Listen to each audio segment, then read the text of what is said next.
Jesus Christ is born this day. Alleluia. Born to drive our night away. Alleluia. Joy on the mountains, joy in the valleys, joy to the nations, Christ has come. Joy on the mountains, joy in the valleys, joy to the nations, Christ has come. Good morning, everyone, and very happy Christmas. I was thinking many people are joining us also online, and what a special time of year. And for all those who have discovered Ananda in this past year, may your spiritual life grow. For those who started meditating this year, may you go deeper. For those who took discipleship this year, may your awareness of Master's presence grow ever stronger. For those who took Kriya this year, may your practice go deeper until you feel the flow of grace within. And for all those who moved into an Ananda community this year, welcome. I'll just take a moment before I begin the reading. I had a very beautiful dream this morning. As you probably know, Jyotish and I came in the very early days of Ananda. And in this dream, it was the first weeks of Ananda's existence, of this community. And it was, people were trying to figure out what to do. And where we have Master's Market, that building existed in the beginning. And I was trying to, it was all shabby and dirty, and I was trying to make it nicer. So I found a picture of Master and I put it up on the wall. But then I realized it wasn't just a photograph, it was a video. And Master was there and with us.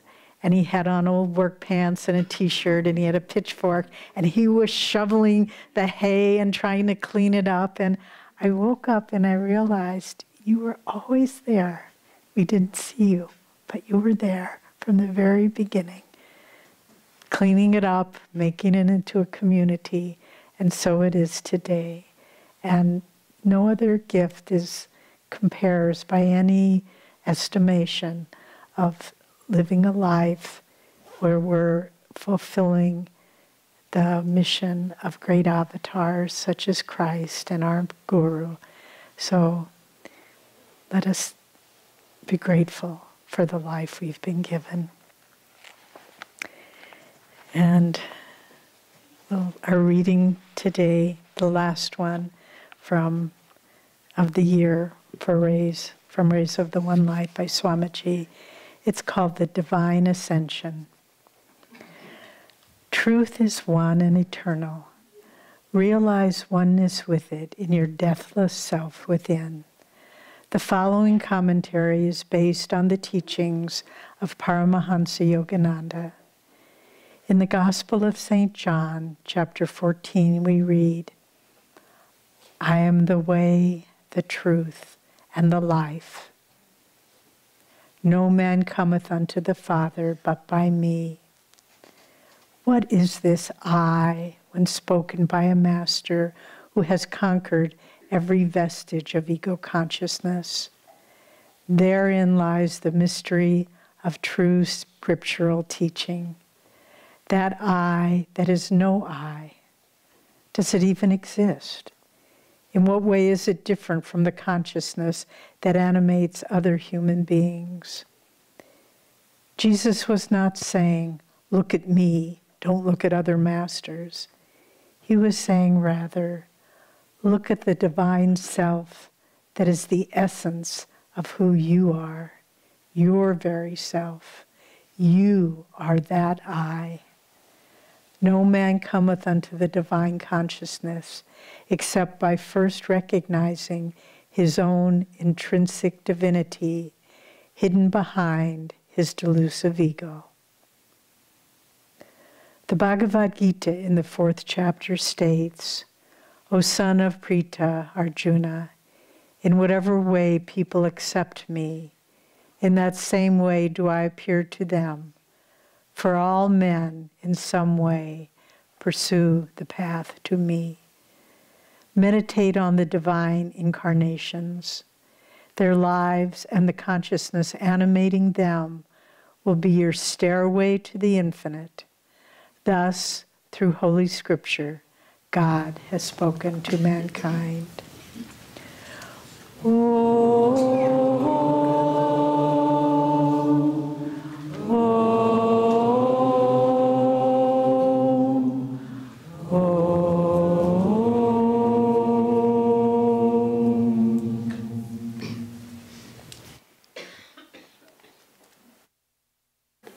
Good morning, everyone. Isn't it beautiful to gather together and to share this beautiful day? People all over the world, this is one of the most joyful days of the year, probably the most joyful day of the year. People all over the world are celebrating just as we're celebrating, and in that unity of consciousness, there is a unity throughout the world that maybe reaches its maximum on this day and then begins to wane. But let's, at least for us, keep that unity strong throughout every day of the year. I'm going to read a beautiful passage from Whispers from Eternity.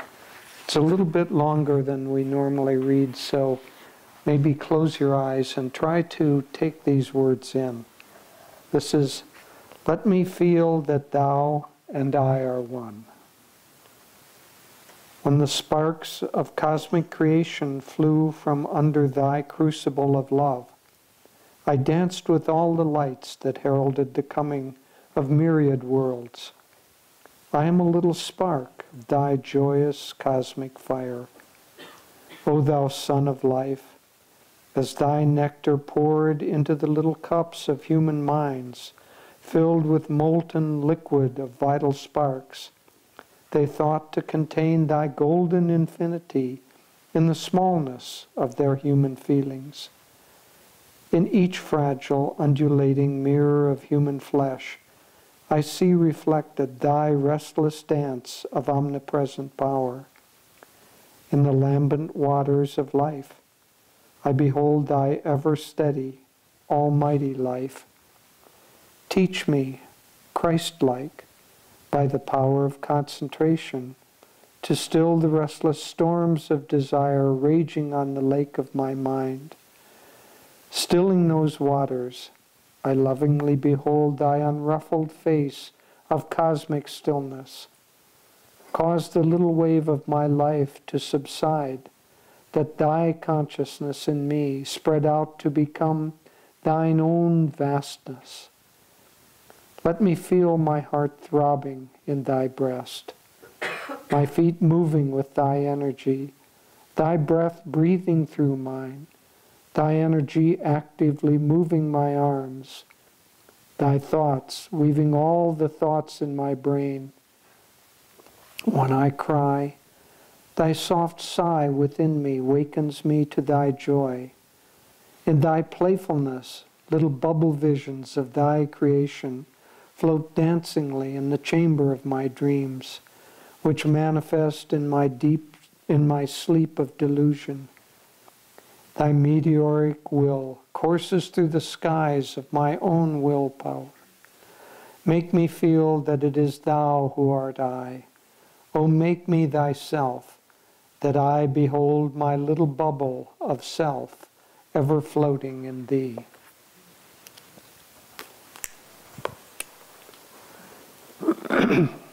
You know, this day is beautiful among other things in that it is a day in which the higher qualities in the world consciousness rise to the surface.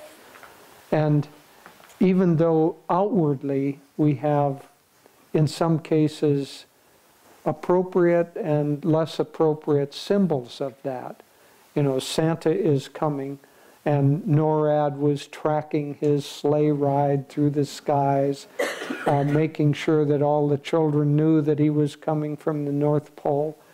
And you can kind of laugh a little bit at that, but in a deeper sense, Santa represents the desire to give to others, the saintly desire to give to others that resides in every person's heart.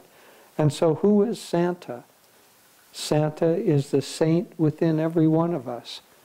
We had a friend who's had 2 daughters, and one of them, the younger one, lost a tooth. And the mother said, well, put the tooth under your pillow, and the tooth fairy will come and leave a coin there. And so the younger daughter did that, and in the morning found a coin there. And then she and her sister had a conversation, and she came out and she said, Mommy, are you really the tooth fairy? And the mother looked at the older sister and said, did you tell her? She said, yes. And so the younger one said then, but Mommy, how do you get to everyone's house every night? And so it is, are you really Santa? Does Santa exist? Of course he exists.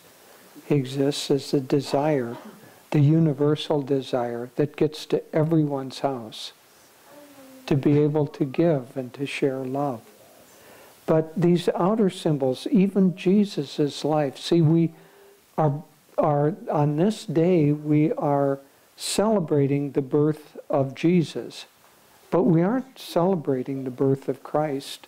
We aren't celebrating the birth of Christ consciousness, because that Christ consciousness, or Christ, is the spirit that is at the center of every atom of creation.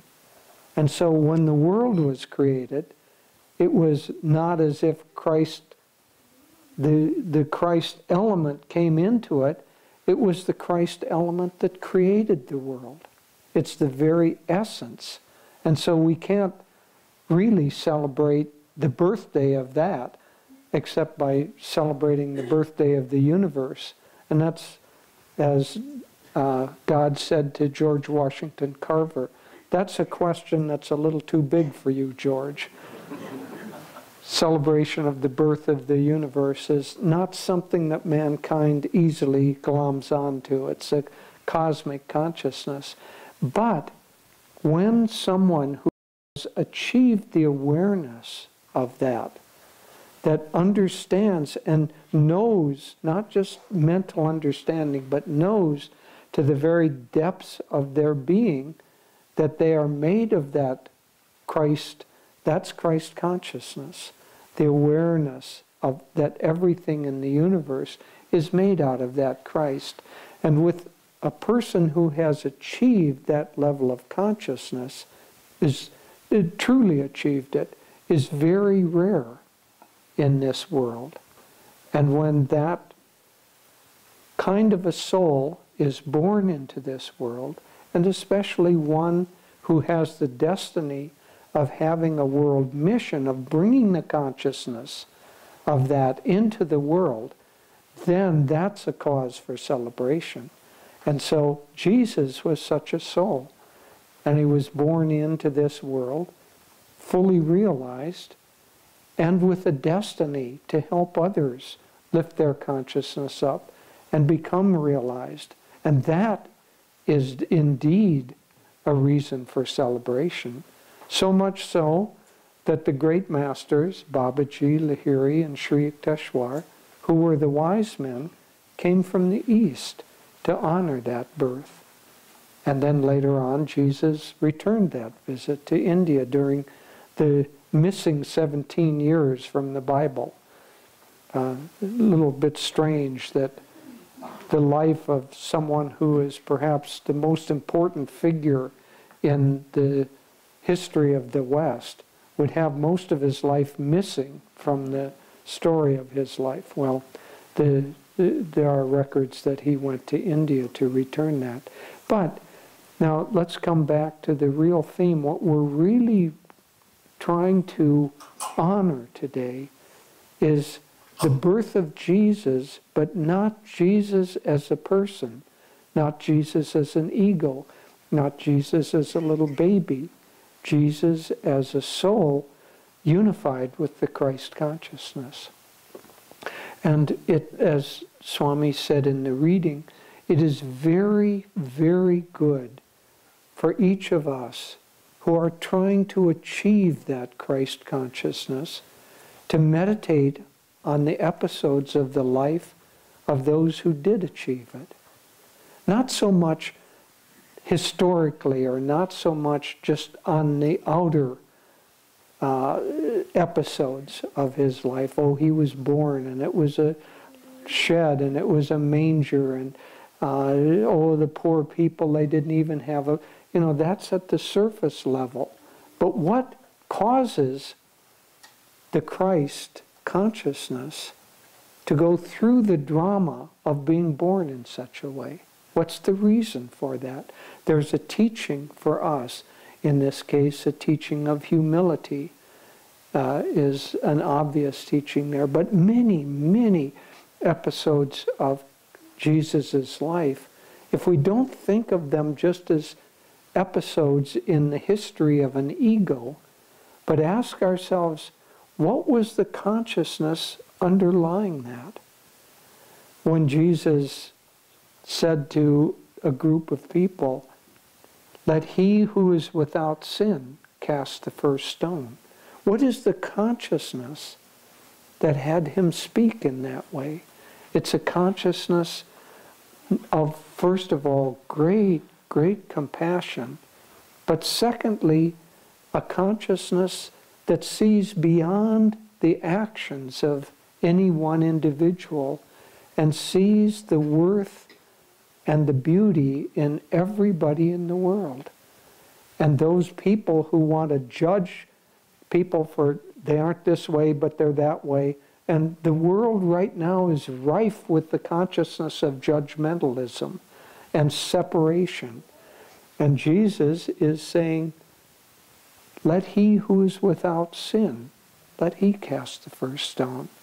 Let he who is pure of heart and pure of mind, let him make judgments about other people. Who's right, who's wrong, who's good, who's bad. That's not the Christ consciousness. The Christ consciousness resides equally in everyone in the world. There was a great saint of this century, Nimkrili Baba, and one of his disciples, he had many Western disciples, and one of his disciples asked him, what about Jesus? Was he a true master, a true avatar? And Nimkrili Baba's response was to close his eyes and meditate on Jesus, and tears started streaming down his face, just pouring down. And he said, "What love, oh, what love, what love." And so it was that love that took incarnation in Jesus' form. So it is very good to meditate on the lives of these great ones, but meditate not just on the surface, not just on the episodes, but on what that episode was about.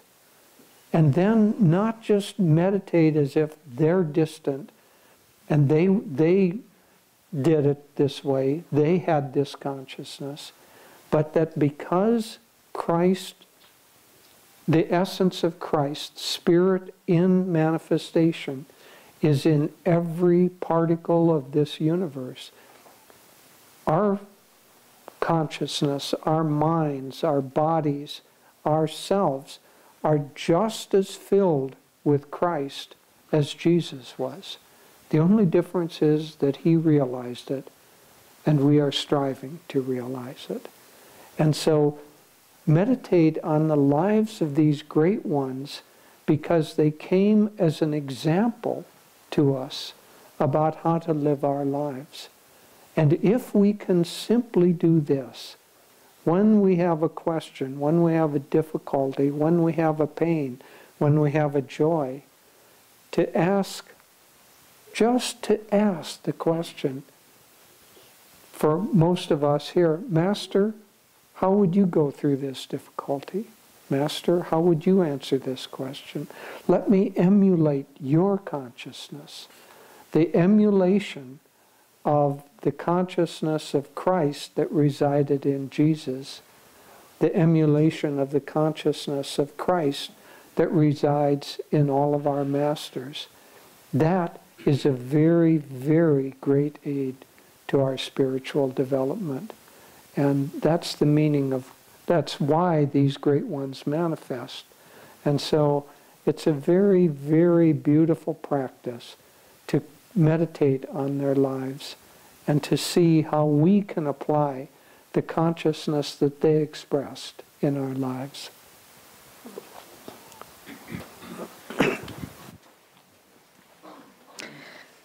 We're both sharing a little bit this morning because we've been gone for nearly 4 months, traveling to our communities in Assisi and India. So one of the things that I learned from observing and respectfully serving Swami Kriyananda was how there were very few things that he said or did that were random. They all, in large part, had a meaning, a purpose, a teaching, and reflecting now on many different things that have happened over time, I see what he was trying to do. And so it is with the life of any great master, Christ in particular, we're focusing on. There was no moment in his life from conception to birth to ministry till final death that was random. Every single one was an expression of a teaching, of an aspect of God's consciousness. And as we were saying, what keeps us from being able to really accept that this consciousness that dwelt in Christ also dwells in us? Why is it so hard to live that, to accept that?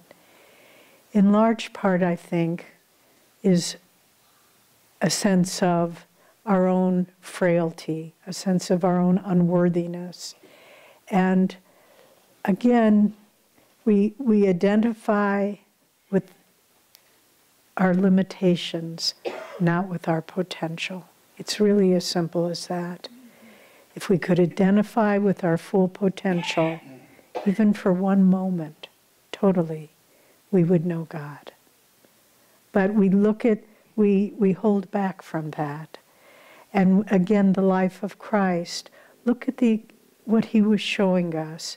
Born to a trodden down and oppressed people, rejected even from the town in which he was about to be born, having to be born in a little stable amongst little animals.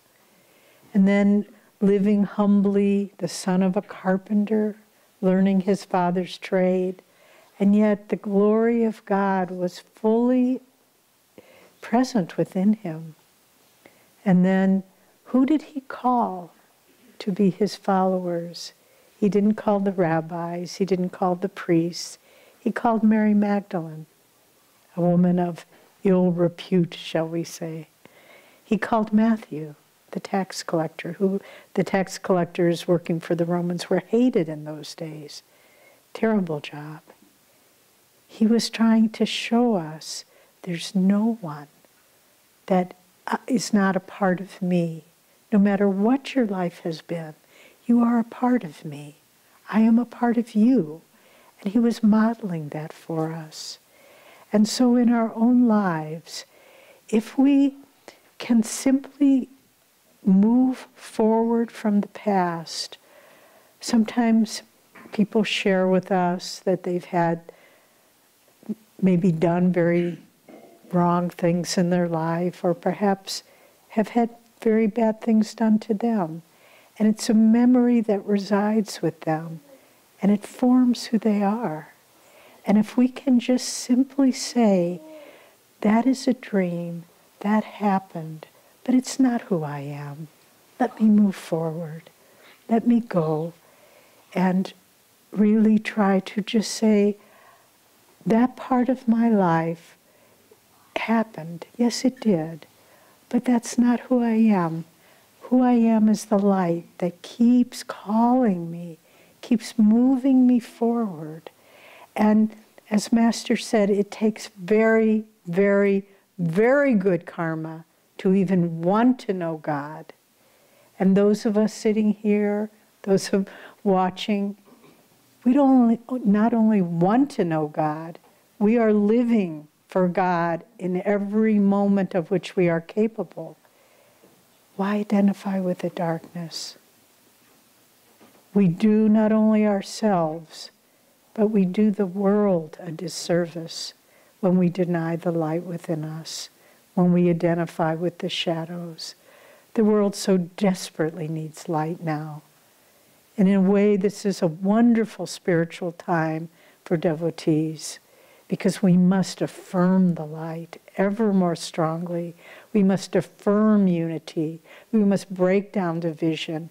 We must live the life of Christ right now, with everything that we have, with everything that we know, with everything that we own. That's the only answer for what lies ahead for the world. And so for each of us, look at the light. Cherish that light. One of the things that happens when we travel in India, where they have great respect for spiritual teachers, is you're treated in a way that sometimes it's a little difficult to handle, because you don't see yourself that way. You see yourself as someone who got up in a grumpy mood this morning, but they don't see you that way. And little by little, you will come to understand, if they see that in me, then I need to honor that, whether I can fully accept it or not. And so it is for each of us. Christ dwells within you. Yogananda dwells within you. The great masters dwell within you. But we need to honor that presence by not denying it. You know, even when the disciples denied that they knew Christ, Jesus knew they were going to do that. What's the meaning of that? It's saying, oh, who am I? Christ isn't here. I never knew him. That's what we do every day. He doesn't dwell within me. I don't know him. But you do know him. And even if you deny him, he appears eventually in your midst, in the midst of a meditation, in the midst of a prayer. And he says those beautiful, simple words, peace be unto you. Meaning, I'm here. I've always been here. I've been clearing the rubble from this community before you even got here. I've been working out your karma even before you knew what karma was. And so let us, in this coming year, let our gift to the world be that we will accept and develop and try to become one with the Christ light that dwells within each one of us and which dwells with every living being, not only on this planet, but throughout all creation.